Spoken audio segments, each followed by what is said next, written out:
Vous l'avez vu, vous avez causé avec lui, et aujourd'hui, publiquement, le président Kabila accepte le dialogue. Il appelle, il dit, ma main est tendue, et que tous les acteurs politiques de l'opposition ou de la majorité, nous devons dialoguer. Le temps est venu de nous parler face à face.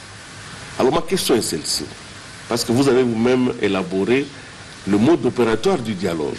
Vous avez dit la conscience de celui qui sait qui ne sait pas.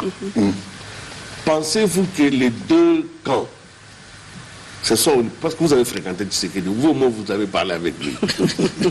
Et le président, vous le voyez tous les jours. Voilà.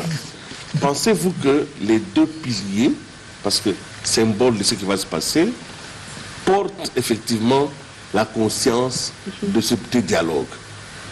Pensez-vous que le temps est venu pour que les deux côtés puissent chacun bénéficier de l'autre? Vous savez, nous combattons le raisonnement. Nous voulons travailler seulement dans l'âme. Parce que moi, en tant que serviteur de l'âme, j'ai vu mon grand frère Tshisekedi et nous avons travaillé avec lui au niveau de mon âme et de son âme des choses sacrées. Et donc, afin que les vertus puissent nous conduire, que les vertus conduisent, n'est-ce pas, le grand frère Tshisekedi, et que les vertus, n'est-ce pas, conduisent la majorité, n'est-ce pas, présidentielle. Moi, en tant qu'aumônier, je voudrais vraiment rester au niveau de l'âme pour que Dieu lui-même puisse faire son travail. De manière à ce qu'il y ait le respect, n'est-ce pas, dans les deux camps. On se respecte, ça c'est le point de départ, n'est-ce pas, pour dialoguer. Quand j'ai dit la conscience socratique, je sais que je ne sais pas. C'est-à-dire que je sais que je ne sais pas ce que c'est que le rouge. Et toi tu dis, je sais que je ne sais pas ce que c'est que le noir. Et l'autre dit, je sais que je ne sais pas ce que c'est que le vert. L'autre dit, je sais que je ne sais pas ce que c'est que le jaune. Alors, nous nous retrouvons pour mélanger, n'est-ce pas, les couleurs, pour obtenir le blanc. Hein? Donc, c'est ça, en fait, le travail que nous devions nous opérer. Je voudrais vous dire que les gens banalisent ce que nous faisons au niveau de l'âme. Ils ont raison parce qu'ils ne savent pas ce qu'ils disent. Parce qu'au niveau de l'âme, c'est le subconscient qui est travaillé. Et quand le subconscient reçoit l'onction de la paix, eh bien, l'homme va se comporter de manière paisible sans le savoir.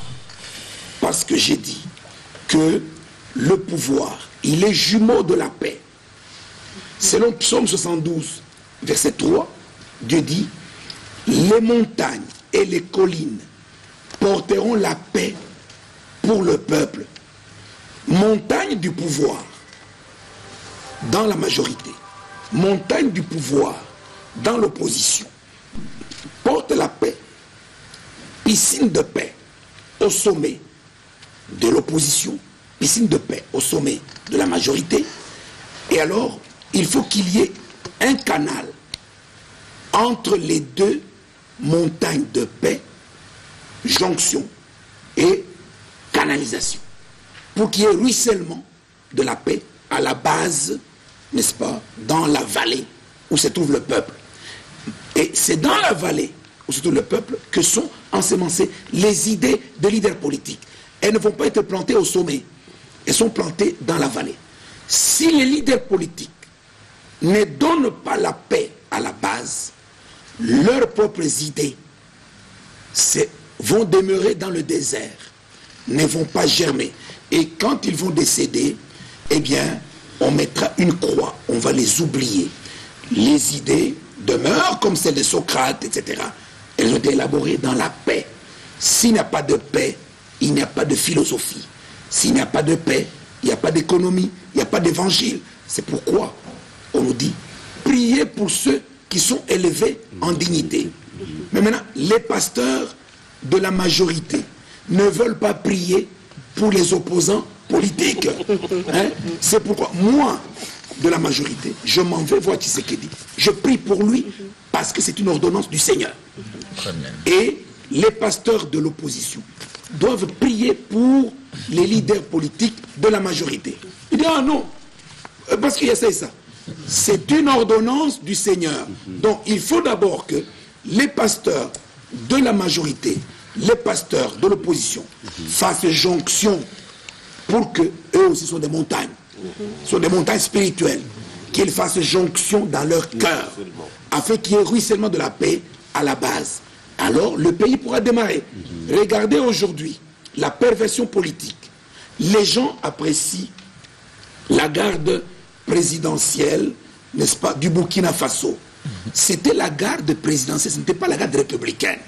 La garde républicaine, ce n'est pas pour l'individu, c'est pour les institutions. Si Blaise Compaoré a fui, les institutions restent. Cette garde devait protéger les institutions et dit pas question. Mais comme cette garde a abandonné les institutions à la rue, elle est irresponsable, elle est criminelle. Elle a trahi sa mission constitutionnelle. C'est pourquoi la garde républicaine du Burundi, c'est une garde républicaine. Le président n'est pas là. C'est facile de prendre le pouvoir parce qu'il n'est pas là. La garde dit pas question. Mais maintenant, quand je suis les médias occidentaux, ils disent non, c'était la garde de Nkurunziza. Mais enfin non. La garde a démontré qu'elle n'appartenait pas à un individu. Elle a protégé les institutions. Pourquoi? Regardez le Godefroy Nyombare. Il a raconté le songe avant de dormir.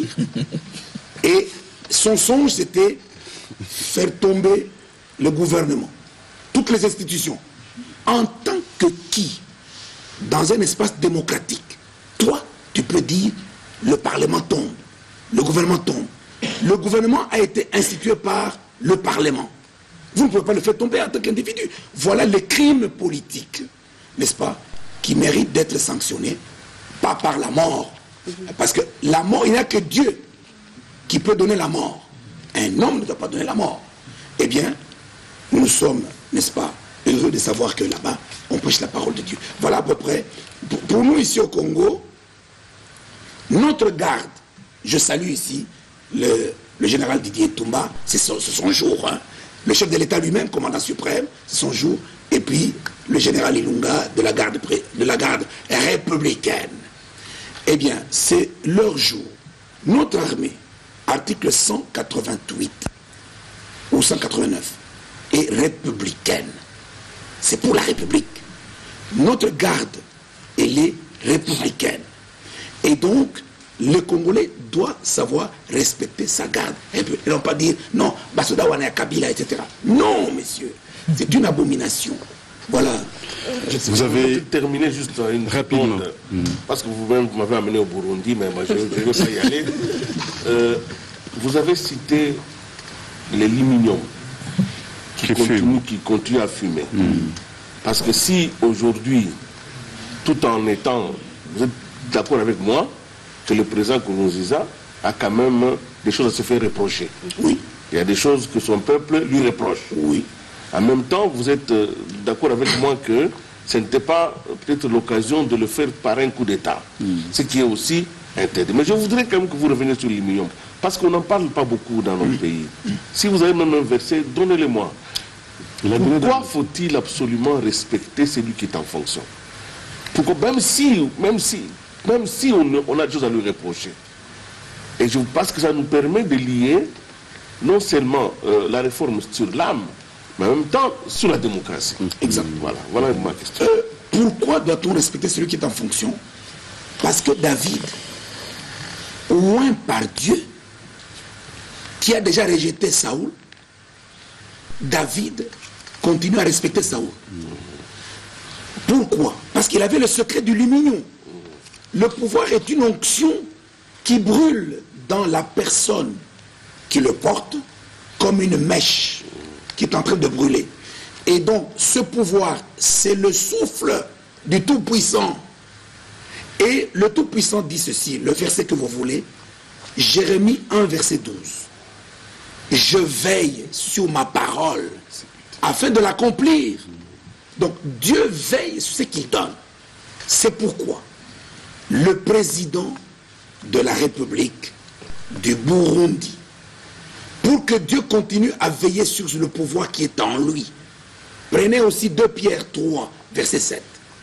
La parole qui a créé le ciel et la terre continue à faire l'intendance du ciel et de la terre. C'est pourquoi le soleil ne pourra pas dire Nalembi Nangai, Lobi Nakobimela Sud, Nalembi Est, Nakobimela Nord. Jamais. Parce que la parole qui a créé le soleil continue à assurer l'intendance du soleil. Maintenant, mais l'homme est rebelle contre l'intendance de la parole de Dieu. Le président Nkurunziza, quel est son secret? C'est un évangéliste. Il ne perd pas son temps avec les belles filles, etc. C'est un évangéliste. Il prie. Son épouse prie. Comme ici chez nous. Maman Olive prie, etc. C'est pourquoi. C'est ça, garder, qu'on appelle ça chez les Balouba, on appelle Inabanza. Inabanza, c'est la gardienne du pouvoir. De la flamme. La gardienne de la flamme, du lumignon. D'Ésaïe 42, verset 3. C'est lumignon. Et alors, quand l'épouse prie, comme l'épouse, n'est-ce pas, de Nkurunziza, et lui-même prie, eh bien, Dieu vient dans Jérémie 1, verset 12. Je veille sur ma parole afin de l'accomplir. Il vient dans 2 Pierre 3, verset 7. La parole qui a créé, qui a donné le pouvoir, va aussi gardienner ce pouvoir. Et ainsi donc, de la même manière que dans le ventre de ta maman, selon Job 10, verset 8 à 10, eh bien, c'est la parole qui t'a créé, qui a veillé sur la croissance de tes poumons, de ton cerveau, jusqu'à ce que Osée 13, le jour de l'enfantement à la maternité, Dieu lui-même fait accoucher la femme. Les infirmières ou les médecins ne sont que des aides, c'est Dieu lui-même qui le fait. Et donc, de la même manière, le pouvoir est gardé par Dieu.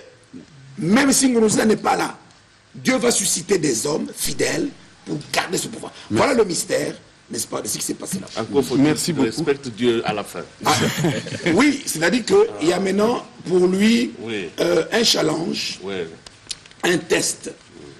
Va-t-il rester fidèle, rester discipliné à la parole de Dieu vis-à-vis de ses ennemis, parce que Luc 23, verset 34 dit « Père, pardonne-leur, parce que c'est ce qu'ils font. » Mais est-ce qu'il va accorder le pardon sans sanctionner? Non. Parce que l'impunité aussi est condamnée par 1 Samuel 3, verset 13. N'est-ce pas? Oui, c'est-à-dire qu'il faut punir. Il faut punir parce que si vous ne punissez pas, Dieu punit, et le chef qui ne punit pas, et celui qui devait être puni, et souvent c'est la punition par la mort. C'est pourquoi il faudrait donc laisser agir la loi. Je suis heureux parce qu'ils ont déclaré qu'ils vont laisser le droit parler. Très bien. Alors, Willy, merci pour cette intervention. Excellence, nous allons vous donner 1 minute. Prenez un peu de l'eau. Pendant ce temps, vous soufflez, mais nous allons... Il a beaucoup parlé. Ah oui. Non, merci pour l'indulgence. Je croyais que tu m'as mis du côté de la sœur. Non. Alors, rapidement, 1 minute, s'il te plaît. Justement, c'est une petite question. C'est juste pour que Pasteur Mugalou éclaire l'opinion. Pasteur, vous nous avez proposé un sujet, c'est le thème de notre émission, l'héritage chrétien de la révolution, pardon. Et donc, vous aviez un objectif. Oui. Si vous aviez cet objectif, c'est lequel? Et puis, est-ce que vous croyez avoir atteint cet objectif? Mon objectif, c'est de rappeler aux Congolais que l'héritage d'abord politique de notre pays et les héritiers politiques et les conducteurs politiques, nous ne devons pas les ensevelir. Lumumba, Kasavubu, etc. Nous devons les honorer aujourd'hui. Nous ne devons pas non plus ensevelir nos conducteurs spirituels qui nous ont conduits au mieux de leur connaissance de l'époque. Kimbangu, Malula. Mais maintenant, nous devons nous poursuivre cette œuvre-là, n'est-ce pas, d'approfondissement du christianisme au mieux de nos connaissances actuelles. Et conduire le peuple, n'est-ce pas, à se sanctifier selon, n'est-ce pas, 2 Chroniques, je crois, 29, versets 3 jusqu'à 10. Nous, les sacrificateurs, nous devons savoir qu'est-ce que nous héritons de ce pouvoir. Nous sommes d'abord le trépied. Nous sommes les faiseurs de ce pouvoir. Parce que nous sommes le 3e pied. Et en même temps, dans ce pouvoir, il est venu sur le fondement du pardon. Le pardon qui est une vertu. Mais maintenant, nous devons faire en sorte que nous puissions prêcher la parole de Dieu de manière à ce que ça ne soit pas seulement le pardon, que ça soit les fruits du Saint-Esprit de Galates 6, de Galates 5, verset 22, c'est-à-dire la bonté, la patience, l'amour, la foi, etc. Et savoir que si la révolution pardon n'a pas encore manifesté toute sa puissance, c'est parce que la loi de Christ n'est pas appliquée comme il se doit. La loi de Christ, vous pouvez lire dans Galates 6, verset 2, qui dit portez vos fardeaux les uns des autres et vous accomplirez la loi de Christ. Christ, quand il est venu sur la terre, Philippiens 2, verset 5, ayez en vous les sentiments qui étaient en Jésus-Christ. Quel sentiment? Le devoir de l'homme. Aujourd'hui, les gens parlent seulement du droit de l'homme. Ce n'est pas chrétien. Parce que le chrétien est un agneau. L'agneau perd ses droits. Nous devions parler du devoir de l'homme. Jésus, égal à Dieu, n'a pas considéré son égalité avec Dieu, son droit d'être égal avec Dieu. Il a considéré son devoir d'exécuter la fonction de fils. Si chaque Congolais peut hériter de Mouzé Laurent Désiré Kabila, qui a cherché son devoir jusqu'au sacrifice suprême, si nous pouvons imiter Lumumba, qui a cherché son devoir jusqu'au sacrifice suprême, que chaque Congolais regarde quel est mon devoir. Les Congolais de l'intérieur, les Congolais de la diaspora, quel est votre devoir? Droit. Aujourd'hui, je termine en disant, l'ONU nous enseigne le droit de la femme. Mais où est le devoir de la femme? Le droit de la femme en dehors de la famille. Le droit de l'enfant en dehors de la famille. Le droit de l'homme en dehors de la famille. Non, c'est une perversion. Les pays occidentaux ont atteint, n'est-ce pas, ce qu'on appelle le sommet de la croissance. Pas seulement la croissance économique, mais aussi la croissance de l'âme. Il faudrait maintenant que nous, on puissions développer le devoir de l'homme, le devoir de la femme dans la famille, le devoir de l'enfant dans la famille, le devoir de l'homme dans la famille, etc. Afin que la famille, qui est la base de la nation, devienne puissante à cause des vertus. Que Dieu bénisse. Nous considérons avec ces propos combien percutants que c'est votre mot de fin. Madame, Messieurs, aimables téléspectateurs, vous tous qui nous avez suivis de partout à travers le monde, nous tenons à vous dire merci de l'opportunité que nous vous avons offerte parce que vous nous avez suivis, mais surtout de ces riches partages. Je considère ça riche partage pour que le réveil auquel nous faisons face puisse s'insérer dans l'âme du Congolais. À tous les collègues, je dis merci, de la prestation de tout un chacun. Et nous vous retrouvons à la prochaine occasion.